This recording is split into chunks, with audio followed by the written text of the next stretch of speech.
ایک گاؤں میں سکندر نامی شخص رہا کرتا تھا۔ سکندر ایک دودھ والا تھا۔ پورے گاؤں میں سکندر کی ہی صرف دودھ کی دکان تھی۔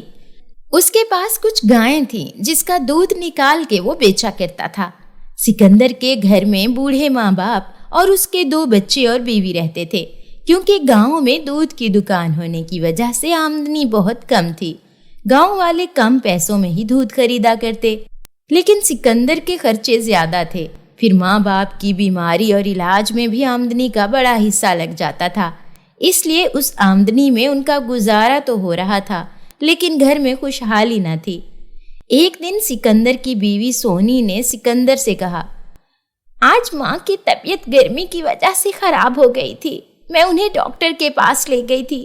ڈاکٹر نے دوائیاں تو دے دیں، لیکن یہ بھی کہا کہ انہیں گرمی نہ لگنے دیں، ٹھنڈک میں رکھیں، ورنہ وہ اور بیمار ہو جائیں گی۔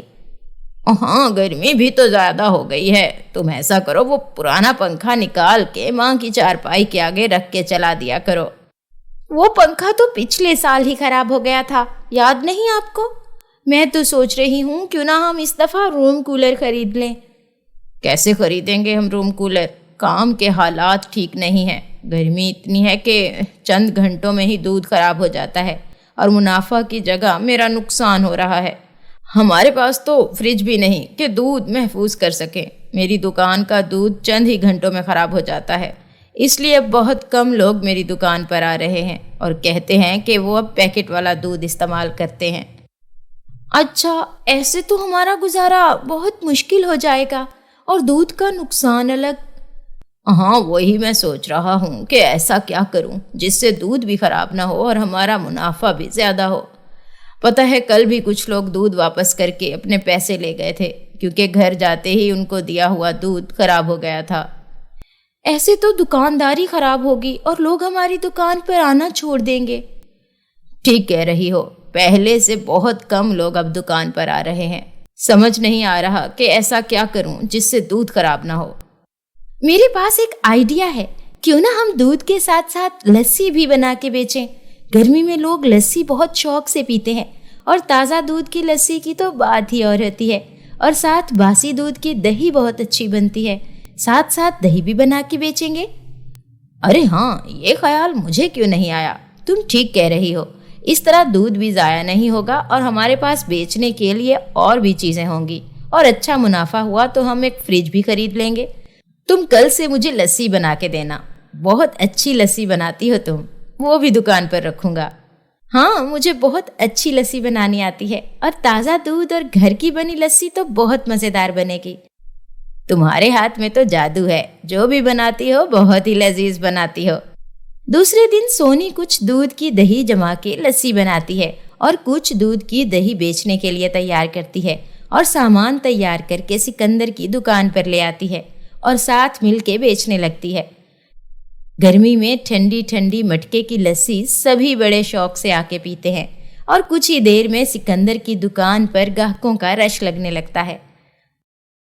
واہ بھائی، بھابھی کے ہاتھ میں تو جادو ہے، اتنی لذیذ لسی میں نے آج تک نہیں پی۔ شکریہ بھائی، آپ یہ گھر کی بنی ہوئی دہی بھی لے کر جا کر دیکھیں، یہ بھی آپ کو بہت پسند آئے گی۔ ہاں ہاں، کیوں نہیں، مجھے دہی اور دودھ کے ساتھ ساتھ 1 کلو لسی بھی پیک کر دو۔ اس طرح گاؤں کے اور بھی لوگ دودھ کے ساتھ ساتھ لسی بھی خرید کر اپنے گھر لے جاتے ہیں۔ چند ہی دنوں میں ان کی لسی بہت مشہور ہو جاتی ہے، اور دوسرے گاؤں کے لوگ بھی سونی کے ہاتھ کی بنی لسی پسند کرنے لگتے ہیں۔ لوگ سونی کو جادوئی لسی والی کہہ کر بلانے لگتے ہیں۔ اب نہ صرف ان کا دودھ خراب ہونے سے بچ گیا تھا، بلکہ منافع بھی ڈبل ہو گیا تھا۔ اب سونی بھی روز سکندر کے ساتھ دکان آ جایا کرتی۔ چند ہی دنوں میں سکندر نے منافع کے پیسوں پر ایک فریج اور روم کولر قسطوں پر خرید لیا۔ اب دونوں نے مل کے خوب محنت کی، اور دودھ کی بنی لسی کے ساتھ ساتھ آئس کریم اور دودھ کے میوے والی ٹھنڈی بوتلیں بھی بنا کر بیچنے لگے، وہ بھی کم منافع پر۔ گاؤں میں کیونکہ ایک ہی دودھ کی دکان تھی، لہٰذا اس کو بہت زیادہ منافع ہونے لگا۔ ساتھ قریب کے دوسرے گاؤں والے بھی سونی کے ہاتھ کی بنی لسی اور آئس کریم کے دیوانے ہو گئے تھے، اور وہاں سے بھی ان کو خوب آرڈر آنے لگے۔ اس طرح دونوں میاں بیوی نے مل کر حالات کا سامنا کیا، اور خوب محنت کر کے اپنی زندگی میں خوشحالی لے آئے۔ اگر آپ کو ہماری ویڈیو پسند آئی ہے تو اس طرح کی اور بھی اچھی اچھی کہانیاں دیکھنے کے لیے ہمارے چینل کو سبسکرائب کریں، لائک کریں اور بیل آئیکن دبانا نہ بھولیے گا۔